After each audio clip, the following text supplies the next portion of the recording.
नमस्कार दोस्तों, MPN academy में आप सभी का हार्दिक अभिनंदन है। प्रस्तुत है weekly current affairs test series. दोस्तों, इस वीडियो में हम लोग 8 से लेकर 15 अगस्त 2024 तक के समसामयिक घटनाक्रम पर आधारित 30 महत्वपूर्ण मल्टीपल चॉइस क्वेश्चंस को व्याख्या के साथ हल करेंगे। यूपीएससी स्टाइल के प्रश्न आपको इस वीडियो के अंतिम भाग में मिलेंगे। पहला प्रश्न है, कौन सी नदी साइलेंट वैली नेशनल पार्क से होकर बहती है? Which river flows through the Silent Valley National Park? The right answer is option number A. Kunti नदी। न्यूज में भी क्यों है? नील कुरुंजी जो कि प्रत्येक 12 वर्ष में एक बार खिलता है, इसे IUCN रेड लिस्ट में वल्नरेबल यानी संवेदनशील मानदंड A2C के रूप में वर्गीकृत किया गया है। नील कुरुंजी का वैज्ञानिक नाम केरल के साइलेंट वैली नेशनल पार्क में स्थित कुंती नदी के नाम पर रखा गया है, जहां यह फूल बहुतायत में पाया जाता है। ये जो नदी है 2000 मीटर की ऊंचाई से नीलगिरी पहाड़ियों से उतरकर घाटी में लगभग 25 किलोमीटर तक बहती है। कैबिनेट सचिव के बारे में निम्नलिखित में से कौन सा कथन गलत है? Which of the following statement is incorrect about the cabinet secretary? एक एक कर सभी को देखते हैं। कैबिनेट सचिव भारत सरकार में सर्वोच्च रैंकिंग वाला सिविल सेवक है, बिल्कुल सही है। हाईएस्ट रैंकिंग सिविल सर्वेंट है इंडिया में। कैबिनेट सचिव सिविल सेवा बोर्ड कैबिनेट सचिवालय का पदेन अध्यक्ष यानी एक्स ऑफिशियो चेयरमैन होता है सिविल सर्विसेज बोर्ड और कैबिनेट सेक्रेटेरिएट का, ये सही है बिल्कुल। कैबिनेट सचिव भारतीय वरिष्ठता क्रम में 11वें स्थान पर है, यानी इंडियन ऑर्डर ऑफ सीनियरिटी में 11th पोजीशन पर है, ये बिल्कुल सही है। राजीव गौबा भारत सरकार के वर्तमान नए कैबिनेट सचिव है, नहीं, ये गलत है। भारत सरकार ने राजीव गौबा की जगह टीवी सोमनाथ को नया कैबिनेट सचिव नियुक्त किया है, तो गलत कथन पूछ रहा था। ऑप्शन नंबर डी इसका सही जवाब होगा। भारत का एकमात्र संरक्षित और सुरक्षित राष्ट्रीय ध्वज किस शहर में प्रदर्शित है? In which city is the only preserved and protected national flag of India displayed? The right answer is option number B, Chennai. Chennai स्थित फोर्ट सेंट जॉर्ज संग्रहालय में 12x8 फीट का भारतीय ध्वज प्रदर्शित है, जो 15 अगस्त 1947 को फहराया गया पहला झंडा है। शुद्ध रेशम से बना यह धरोहर ध्वज भारत के स्वतंत्रता संग्राम का प्रतीक है। संग्रहालय में भारतीय स्वतंत्रता गैलरी भी भारतीय ध्वज के विकास और तिरंगे के पीछे की गाथाओं को प्रदर्शित करती है। अभी न्यूज में क्या है? 15 अगस्त को इस वर्ष भारत ने अपना 78वां स्वतंत्रता दिवस मनाया। भारतीय सेना ने पर्वत पहाड़ नामक सैन्य अभ्यास कहाँ आयोजित किया है? Where has Indian army conducted a military exercise named Parvat Prahar? The right answer is option number A, Ladakh. Bharat चीन सीमा के पास स्थित यह अभ्यास सैनिकों को उच्च ऊंचाई वाले युद्ध के लिए तैयार करने पर केंद्रित है, जिसमें पूर्वी लद्दाख के कठिन और पहाड़ी इलाकों में लड़ाई शामिल है। यह अभ्यास भारत की सैन्य रणनीति का एक महत्वपूर्ण हिस्सा है, खासकर चीन के साथ चल रहे तनाव को देखते हुए। पर्वत पहाड़ नाम का अर्थ है पहाड़ पर हमला। इस अभ्यास का उद्देश्य सैनिकों को पहाड़ी क्षेत्रों में आने वाली अनोखी चुनौतियों से निपटने के लिए प्रशिक्षित करना है। केंद्र सरकार ने किस राज्य के आदि चुंचनगिरी को मोर अभयारण्य घोषित किया है? Which states Adi Chunchanagiri has been declared a peacock sanctuary by the union government? The right answer is option number B, यह कर्नाटक में है। केंद्र सरकार ने कर्नाटक के आदि चुंचनगिरी और केरल के चुलन्नुआर को मोर अभयारण्य घोषित किया है। मांड्या जिले में स्थित आदि चुंचनगिरी को पहली बार 1981 में अधिसूचित किया गया था और 1999 में घोषित किया गया था, जबकि पलक्कड़ जिले में स्थित चुलन्नूर मोर अभयारण्य को 1996 में घोषित किया गया था। यदि आप 70वीं बीपीएससी के लिए करंट अफेयर्स का पीडीएफ प्राप्त करना चाहते हैं तो इसके बारे में जानकारी यहाँ दी जा रही है। लेकिन आइए इससे पहले जानते हैं कि एमपीएन एकेडमी ऐप ही क्यों, क्योंकि हमने करके दिखाया है। दोस्तों, सबसे पहले हमने करंट अफेयर्स का पीडीएफ कोर्स लॉन्च किया था। 66वीं बीपीएससी प्रीलिम्स एग्जाम में कुल 36 प्रश्न टैली हुए थे करंट अफेयर्स। बिहार एसआई की परीक्षा हुई थी 2021 में, क्योंकि उस साल बीपीएससी का कोई एग्जाम हुआ ही नहीं था, तो दोनों शिफ्ट मिला के 31 क्वेश्चंस टैली हुए थे। 67वीं बीपीएससी प्रीलिम्स 2022 जो कि कैंसिल हो गया था और फिर उसका री एग्जाम हुआ था, दोनों मिलाकर के 59 क्वेश्चंस टैली हुए थे। बीपीएससी सीडीपीओ प्रारंभिक परीक्षा हुई थी 2022 में, तो उसमें भी 30 प्रश्न टैली हुए थे। तो आपने देखा कि on an average 30 questions tally हो रहे हैं करंट अफेयर्स से सिर्फ। उसके बाद 2023 में हमने diamond static GK test series course launch किया करंट अफेयर्स के अलावे। तो परफॉर्मेंस 30 से बढ़ करके ऑलमोस्ट 45 हो गया है 68वीं और 69वीं में। तो आपने देखा 4 साल 6 exam, consistency at its best. इस बार हमने लॉन्च किया है एनसीईआरटी टेस्ट सीरीज सबसे पहले, और अब आ गया है डायमंड स्टैटिक जीके नोट्स भी, यानी प्रीलिम्स के लिए फुल कोर्स रेडी है हमारा। तो इस बार का 70वीं बीपीएससी का प्रीलिम्स का टारगेट रहेगा 120 आउट ऑफ 150। 120 प्रश्न टैली होते हुए दिखाई पड़ेंगे आपको, और इसीलिए हमने इस बार लॉन्च किया है मिशन 120। दोस्तों इस एग्जाम्स में जितने भी प्रश्न टैली हुए हैं, यहाँ पर जो आंकड़ा दिया गया है, इसकी आप वीडियो हमारे एमपीएन एकेडमी के यूट्यूब चैनल और टेलीग्राम पेज पर भी मिल जाएगा सारा। ये वीडियो जरूर देखें, इससे आपको पता चलेगा कि प्रश्न किस प्रकार से आते हैं और आपको एमपीएन एकेडमी का यूज कैसे करना है बेटर वे में। दोस्तों इस मिशन में 3 भाग हैं। सबसे पहले करंट अफेयर्स का पीडीएफ, जो कि सबसे पहले कोर्स लॉन्च हुआ था, वो अभी भी चल रहा है। उसके बाद है डायमंड स्टैटिक जीके नोट्स, यानी डीएसजी नोट्स, स्टैटिक पोर्शन का कंप्लीट कवरेज, और टेस्ट सीरीज 2 प्रकार के हैं, एनसीईआरटी टेस्ट सीरीज और diamond static GK test series.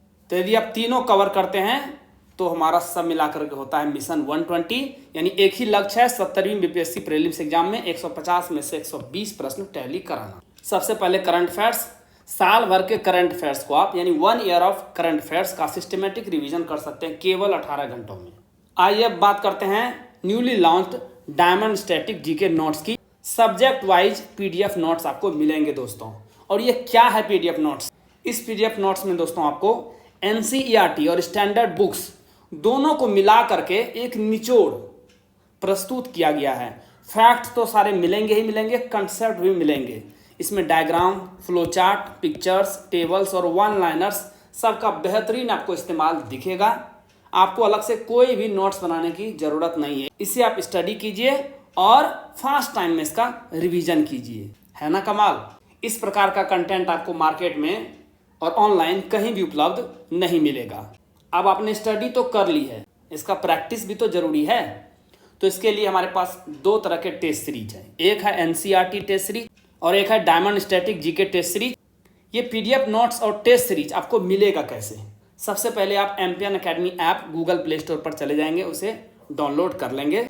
आपको इस प्रकार का लोगो दिखेगा। ओटीपी डाल करके स्टोर सेक्शन में चले आएंगे, वहाँ पर जा कर के आप कोर्स चुनिए।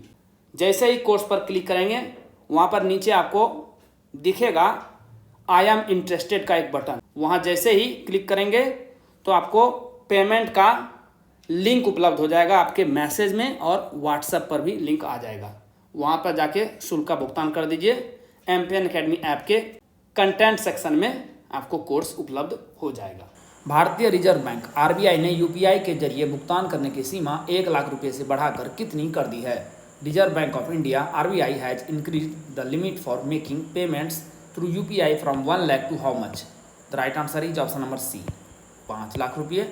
भारतीय रिजर्व बैंक के गवर्नर शक्तिकांत दास ने घोषणा की कि आरबीआई ने यूपीआई के माध्यम से कर भुगतान की सीमा को 1 लाख रुपये से बढ़ाकर 5 लाख रुपये प्रति लेनदेन करने का निर्णय लिया है। चूँकि प्रत्यक्ष और अप्रत्यक्ष कर भुगतान आम, नियमित और उच्च मूल्य के हैं, इसीलिए यूपीआई के माध्यम से कर भुगतान की सीमा को 1 लाख से बढ़ाकर 5 लाख रुपये प्रति लेनदेन का निर्णय लिया गया है। विश्व के पहले बड़े अल्ट्रा शैलो गैस क्षेत्र की खोज कहाँ की गई है?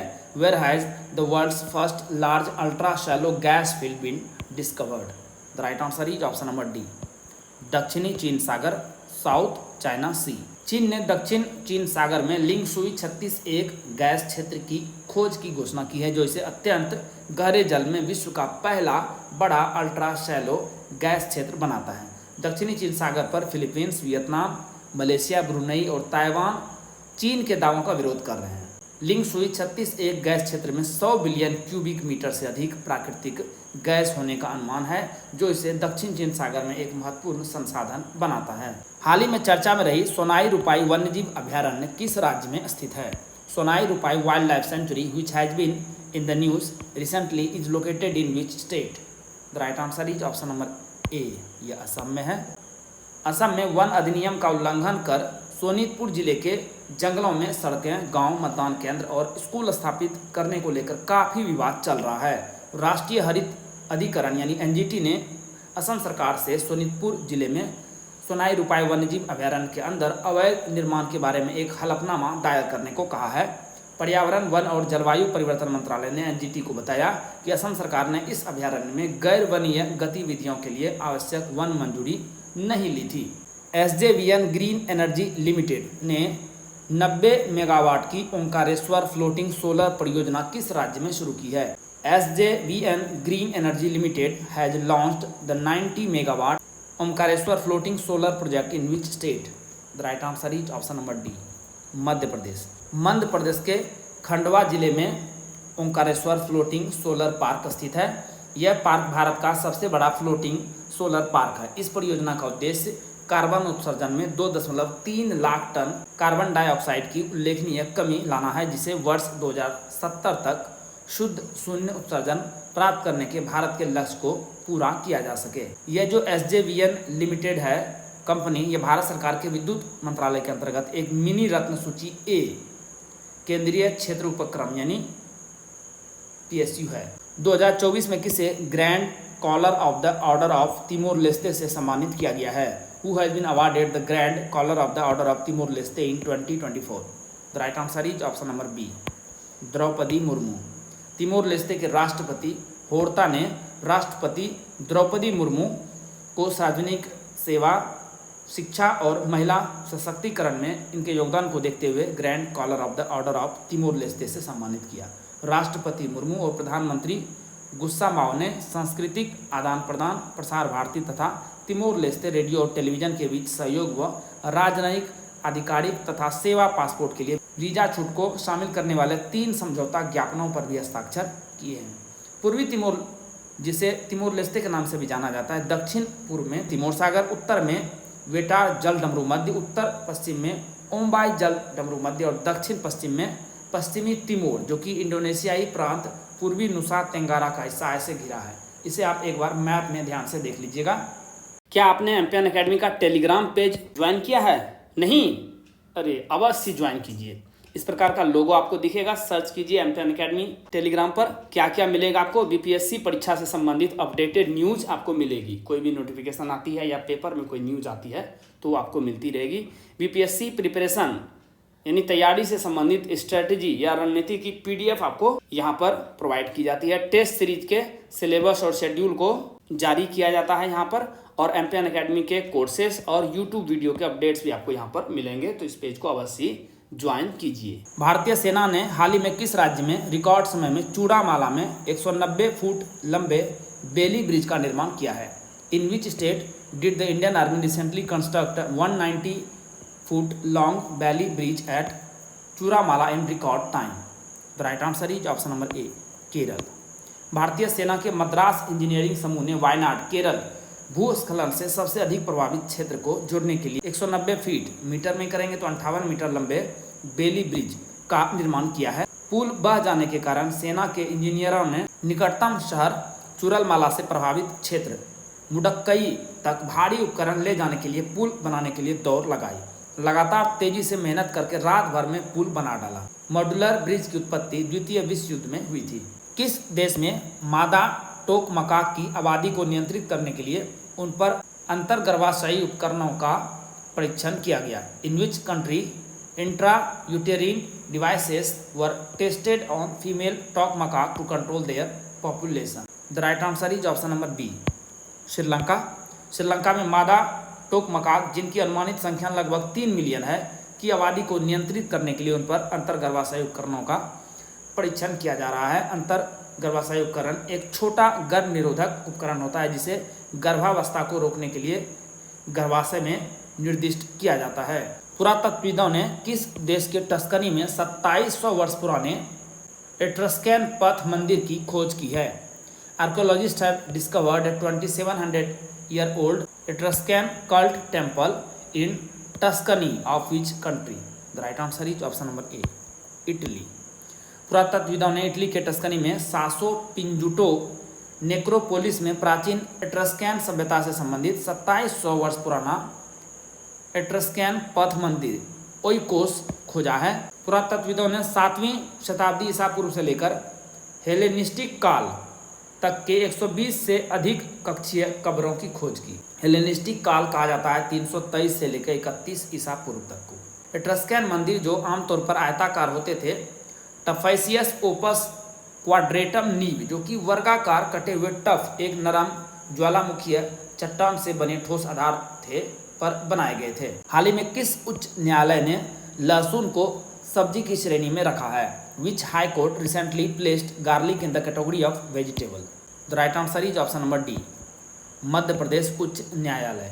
हाल ही में एक फैसले में मध्य प्रदेश उच्च न्यायालय की इंदौर पीठ ने लहसुन को मसाला या सब्जी माना जाए, इस पर लंबे समय से चल रही बहस को समाप्त कर दिया और कहा कि इसे सब्जी और मसाला दोनों के रूप में बाजारों में बेचा जा सकता है। यह मामला वर्ष 2015 में शुरू हुआ जब मध्य प्रदेश मंडी बोर्ड ने किसानों के अनुरोध पर लहसुन को सब्जी के रूप में वर्गीकृत किया। इस फैसले को कृषि विभाग ने चुनौती दी, जिसने वर्ष 1972 के कृषि उपज मंडी समिति अधिनियम के तहत लहसुन को मसाले के रूप में पुनर्वर्गित किया। प्याज और लहसुन दोनों, ध्यान में रखिएगा, भूमिगत तना यानी अंडरग्राउंड स्टेम्स के उदाहरण हैं। कौन सी कंपनी फॉर्च्यून ग्लोबल 500 सूची 2024 में सर्वोच्च रैंक वाली भारतीय कंपनी बन गई है? Which company has become the highest ranked Indian company in the Fortune global 500 list 2024? The right answer is option number D, Reliance industries limited. Mukesh Ambani की रिलायंस इंडस्ट्रीज लिमिटेड RIL ने 2024 फॉर्च्यून ग्लोबल 500 सूची में शीर्ष रैंक वाली भारतीय कंपनी के रूप में अपना दर्जा बरकरार रखा है। 2024 की सूची में 9 भारतीय कंपनियों को शामिल किया गया है, जिसमें RIL की रैंक 2 पायदान सुधर कर 88 से कितना हो गया है? 86। फॉर्च्यून ग्लोबल 500 की सूची में अमेरिकी कंपनी वॉलमार्ट लगातार 11वें साल शीर्ष पर है। सऊदी अरब की कंपनी अरामको सबसे ज़्यादा मुनाफा कमाने वाली वैश्विक कंपनी रही। उपस्थिति पोर्टल किस राज्य सरकार द्वारा लॉन्च किया गया है? Upasthiti portal has been launched by which state government? The right answer is option number A, Jharkhand. Jharkhand के मुख्यमंत्री हेमंत सोरेन ने स्वास्थ्य, चिकित्सा, शिक्षा और परिवार कल्याण विभाग के तहत उपस्थिति पोर्टल लॉन्च किया है। इस पहल का उद्देश्य डॉक्टरों और पैरामेडिकल कर्मचारियों सहित सभी स्वास्थ्य विभाग के कर्मचारियों की दैनिक उपस्थिति को सटीक रूप से ट्रैक करना है। अंतर्राष्ट्रीय ओलंपिक समिति के एथलीट आयोग का दूसरा उपाध्यक्ष किसे चुना गया है? Who has been elected as the second vice chair of the athlete commission of the International Olympic Committee? The right answer is option number C, Abhinav Bindra. 5 बार की ओलंपियन और फिनलैंड महिला आइस हॉकी टीम की पूर्व कप्तान एम्मा टेरहो, यहाँ पर हैं तस्वीर में बीच में, को अध्यक्ष के रूप में फिर से चुना गया, चेयर के रूप में। और माजा व्लोजकोवस्का यहाँ पर हैं, साइकिलिंग से हैं, ये पोलैंड की। और अभिनव बिंद्रा शूटिंग में हैं, इनका नाम भारत से को उपाध्यक्ष के रूप में चुना गया। सभी सर्वसम्मति से चुने गए और ओलंपिक शीतकालीन खेल मिलानो कॉर्टिया 2026 तक अपने पद पर बने रहेंगे। आप कमेंट बॉक्स में लिखिए कि अभिनव बिंद्रा ने पुरुषों की 10 मीटर एयर राइफल स्पर्धा के लिए ओलंपिक खिताब किस वर्ष जीता था? वह जो ओलंपिक हुआ था वह किस शहर में हुआ था? Please write in the comment section. Paul Kagame ने अपने चौथे कार्यकाल के लिए किस देश के राष्ट्रपति के रूप में शपथ ली है? Paul Kagame has been sworn in as the president for which country for his 4th term? The right answer is option number B, Rwanda. पूर्वी अफ्रीकी देश रवांडा के राष्ट्रपति पॉल कागामे ने 99% से अधिक वोट हासिल करने के बाद अपने चौथे कार्यकाल के लिए शपथ ली। देश के न्यायाधीश फॉस्टिन नेतेजिलियाओ ने पॉल को शपथ दिलाई। रवांडा अफ्रीका में सबसे अधिक जनसंख्या घनत्व वाला एक छोटा लेकिन भूमि से घिरा यानी लैंड लॉक्ड कंट्री है। यहाँ देखिए मैप में, यह उत्तर में उगांडा, पूर्व में तांजानिया, दक्षिण में बुरुंडी, पश्चिम में कॉन्गो लोकतांत्रिक गणराज्य DRC और किवू झील यहाँ पर देखिए से घिरा है। इसकी राजधानी कहाँ है? इसकी राजधानी है किगली। संयुक्त सैन्य अभ्यास मित्र शक्ति 2024 का आयोजन कहाँ किया गया? Where was the joint military exercise Mitra Shakti 2024 organised? The right answer is option number C, Sri Lanka. Bharat Sri Lanka संयुक्त सैन्य अभ्यास मित्र शक्ति का 10वां संस्करण 12 से 25 अगस्त 2024 तक श्रीलंका के मुदुरु ओया स्थित आर्मी ट्रेनिंग स्कूल में आयोजित किया गया। इसका अंतिम संस्करण नवंबर 2023 में पुणे में आयोजित किया गया था। Long range glide bomb LRGB Gaurav का सफलतापूर्वक पहला परीक्षण किस राज्य में किया गया? In which state was the first successful test of long range glide bomb LRGB Gaurav conducted? The right answer is option number B, Odisha. रक्षा अनुसंधान एवं विकास संगठन DRDO ने ओडिशा के तट पर 13 अगस्त को भारतीय वायुसेना के सुखोई 30 MKI लड़ाकू विमान से लंबी दूरी के ग्लाइड बम LRGB गौरव का पहला उड़ान परीक्षण सफलतापूर्वक किया। गौरव हवा से प्रक्षेपित किया जाने वाला 1000 किलोग्राम वर्ग का ग्लाइड बम है जो लंबी दूरी तक लक्ष्य को भेदने में सक्षम है। किस राज्य के रत्नागिरी में जियोग्लिफ और पेट्रोग्लिफ को संरक्षित स्मारक घोषित किया गया है? Geoglyph and petroglyphs in Ratnagiri of which state has been declared protected monuments? The right answer is option number B, Maharashtra. Maharashtra सरकार ने रत्नागिरी के प्राचीन भू आकृति और शैल चित्रों को संरक्षित स्मारक घोषित किया है जो मध्य पाषाण काल यानी मीजोलिथिक एज जो था आज से लगभग 20,000 से लेकर 10,000 साल पहले के हैं। जानवरों और पैरों के निशानों को दर्शाती ये कलाकृतियाँ 70 स्थलों पर फैली हुई है जिनमें से 1500 से ज़्यादा अकेले तो रत्नागिरी में ही हैं। इनमें से कुछ यूनेस्को की संभावित विश्व धरोहर सूची में भी हैं। इन्हें महाराष्ट्र प्राचीन स्मारक और पुरातत्व स्थल तथा अवशेष अधिनियम 1960 के तहत संरक्षित स्मारक घोषित किया गया है। भारतीय जूनियर पुरुष हॉकी टीम का नया मुख्य कोच किसे नियुक्त किया गया है? Who has been appointed as the new head coach of the Indian junior men's hockey team? The right answer is option number D, Parattu Ravindran Sreejesh यानी PR श्रीजेश। हॉकी इंडिया ने हाल ही में भारतीय हॉकी टीम के रिटायर गोलकीपर PR श्रीजेश को भारतीय junior पुरुष hockey team का नया मुख्य कोच नियुक्त किया है। श्रीजेश पेरिस ओलंपिक 2024 कांस्य पदक विजेता भारतीय टीम के हिस्से थे। बैडमिंटन विश्व महासंघ ने किस भारतीय पैरा शटलर को डोपिंग रोधी नियम के उल्लंघन के लिए 18 महीने की अवधि के लिए निलंबित कर दिया है? Which Indian para shuttler has been suspended by the badminton world federation for a period of 18 months for anti doping rule violations? The right answer is option number B, Pramod Bhagat. Tokyo Paralympic 2020 स्वर्ण पदक विजेता प्रमोद भगत 18 महीने के निलंबन के बाद Paris Paralympic 2024 खेल से बाहर हो। बिहार में जन्मे 36 वर्षीय शटलर ने पिछले साल फरवरी में थाईलैंड के पटाया में 5वां विश्व चैंपियनशिप खिताब जीतकर चीन के महान खिलाड़ी लिन डैन की बराबरी की थी। भगत ने टोक्यो पैरालंपिक 2020 में पुरुष एकल SL3 वर्ग में फाइनल में ग्रेट ब्रिटेन के डेनियल बेथेल को हराकर स्वर्ण पदक जीता था। पहली वैश्विक महिला कबड्डी लीग का आयोजन किस राज्य में किए जाने की घोषणा की गई है? In which state has it been announced to organise the first global women's kabaddi league? The right answer is option number C, Haryana. वैश्विक स्तर पर कबड्डी को बढ़ावा देने के उद्देश्य से पहली बार वैश्विक महिला कबड्डी लीग सितंबर 2024 में हरियाणा में आयोजित किया जा रहा है। इसे वैश्विक प्रवासी महिला कबड्डी लीग यानी GPKL नाम दिया गया है। इस टूर्नामेंट में 15 से अधिक देशों की महिला एथलीट भाग लेंगी। आइए अब UPSC स्टाइल के प्रश्नों को हल करते हैं। NIRF यानी राष्ट्रीय संस्थागत रैंकिंग फ्रेमवर्क 2024 के बारे में निम्नलिखित कथनों पर विचार करें। Consider the following statements about NIRF ranking 2024 national institutional ranking framework. कौन सा कथन गलत है यह बताना है। मिरांडा हाउस ने कॉलेजों में शीर्ष स्थान प्राप्त किया, गलत है यह। दिल्ली विश्वविद्यालय के हिंदू कॉलेज ने पहली बार कॉलेजों में शीर्ष स्थान प्राप्त किया तथा मिरांडा हाउस का स्थान लिया जो लगातार 7 वर्षों से शीर्ष कॉलेज रहा था। IIM अहमदाबाद ने समग्र श्रेणी में शीर्ष स्थान प्राप्त किया, नहीं, यह भी गलत है। IIT मद्रास ने लगातार समग्र श्रेणी में 6ठे वर्ष और इंजीनियरिंग श्रेणी में टॉप स्थान प्राप्त किया। IISc बेंगलुरु ने लगातार 9वें और 4थे वर्ष क्रमशः विश्वविद्यालयों और अनुसंधान संस्थानों श्रेणियों में अपना शीर्ष स्थान बनाए रखा, बिल्कुल सही है। तो गलत कथन कौन सा है? गलत कथन है ऑप्शन नंबर 1, केवल 1 और 2 गलत कथन है। जैसलमेर किले के बारे में निम्नलिखित कथनों पर विचार करें। Consider the following statements about Jaisalmer fort. कौन सा कथन सही है यह बताना है। राजा रावल सिंह द्वारा 1156 ईस्वी में निर्मित इस किले का निर्माण राज्य को आक्रमणों से बचाने के लिए रणनीतिक रूप से किया गया था, बिल्कुल सही है यह भारत को मध्य एशिया से जोड़ने वाले सिल्क रूट पर एक महत्वपूर्ण व्यापारिक केंद्र था। यह भी सही है। इसे अक्सर रजत किला या चंद्र किला कहा जाता है, गलत है यह। सूर्य प्रकाश के कारण रंग बदलने वाले पीले बलुआ पत्थर से निर्मित यह किला सुनहरा दिखाई देता है, यानी गोल्डन दिखाई देता है, जिसके कारण इसे सोनार किला या स्वर्ण किला नाम दिया गया है, चंद्र किला या रजत किला नहीं। सो कौन सा कथन सही है? सही जवाब है ऑप्शन नंबर बी, केवल 1 और 2 कथन सही है।